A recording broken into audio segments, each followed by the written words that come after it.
My daughter, Brittany Menard, was very bright and very articulate. These characteristics that she had as a small child ended up being very useful to her as a young woman with a terminal brain tumor. She immediately asked about being transferred to Oregon. And I knew that she was already saying, I want some say in how this goes. I asked my sister to contact Death with Dignity. We lived in California. What did we need to do? She said, it's not for everybody, Mom, but it's for me. She was so clear about what she wanted. Stories were told all over. To this day, I get emails from people all over the world. Once Brittany moved to Oregon and qualified for the law, the panic and terror fell away. And she said, Mom, I want to use these last months of my life to do wonderful things. It's not our business to tell people how to die.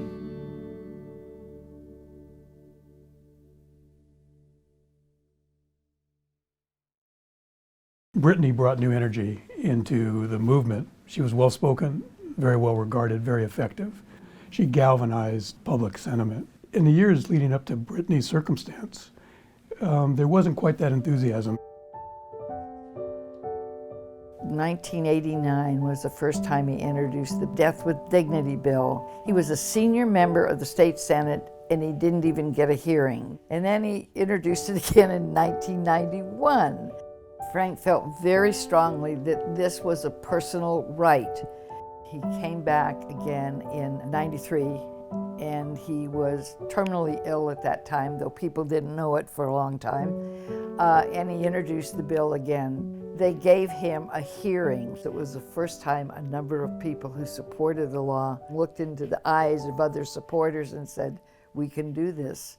So the public face of the Oregon Death with Dignity Act began in 1993. And at that time, the Death with Dignity issue was a very hot-button issue, very polarizing. We were trying to establish the first victory in Oregon. We didn't have any successful campaigns to model ourselves after. We won by a narrow margin, but we won. I had experience as an emergency room physician, seeing instances where our modern medical system could definitely prolong life in wonderful and miraculous ways, but also where it really serves to prolong death in a way. And I do believe that there's this point at which modern medicine is not going to change the outcome, at which point it becomes really an issue of compassion and decisions that should rightly be in the lap of individuals. So the Republicans, many of whom are my friends and colleagues, had tight control over the legislature. So when this bill passed, I expected them to develop implementing legislation to make it work right and make it work well. Instead, they simply said, well, you know, we're going to repeal it. To me, that's not how the process worked. The legislature decided it would look at the details of what was in the law, and then they sent it back to the ballot. Measure 51 basically said, do you agree to revoke? So you had to vote no if you didn't want to revoke. The first time Oregonians supported Death with Dignity by 51%. The next time it was on the ballot in '97, they voted 61% in support of the Death with Dignity law. So the law was in place then and there. First person to use it was in 1998. Personally, I was with more than 4 dozen people who had taken the medicine, who took the medicine. They are among the bravest, most courageous individuals I've ever met in my life. Some of the funniest people I've ever met. They would do this process and gather around their families and say goodbyes.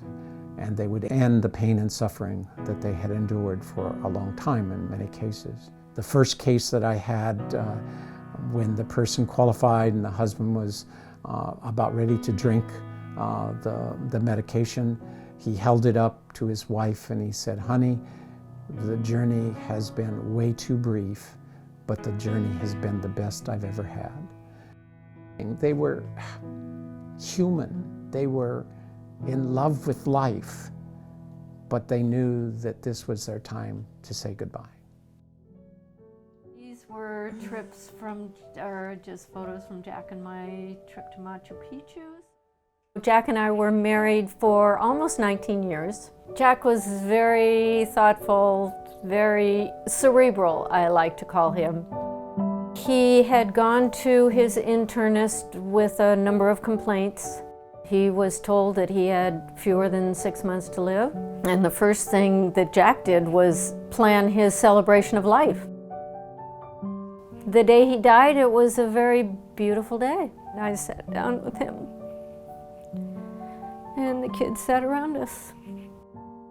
And he took a couple of swallows, and everybody said, "I love you," and goodbyes. He died within about 15 minutes. It was just very peaceful and exactly what he planned and exactly what he had hoped for.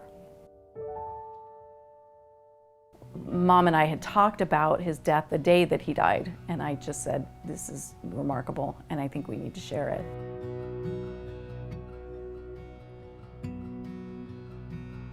So I went home and wrote a short piece talking about the day he died. And when people saw that, I was approached by people I'd never met before, and people who clearly needed to share their own stories, and who also just implored me to keep going, who said, this is an option I would want. This is an option we need moving forward. Let's do whatever we can to get this passed in Ohio.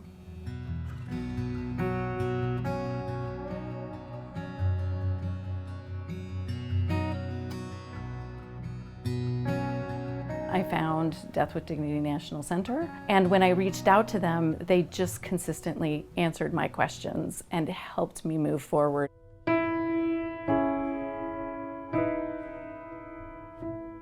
It's the oldest organization. Its mission and purpose has always been to pass and protect the laws that we have on the books.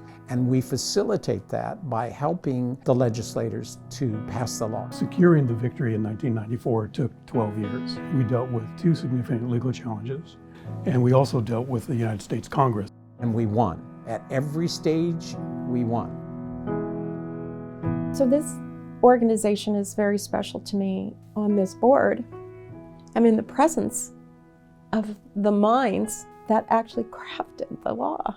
And so it's my way of coming full circle and giving back. The Death with Dignity movement, time has come.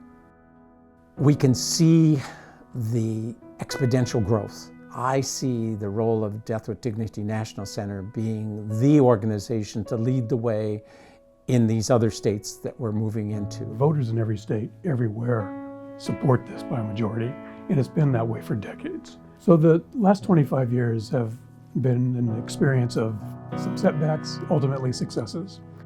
Changing public policy can be very slow. That's what it takes, a long, sustained effort, and that's what we expect to produce.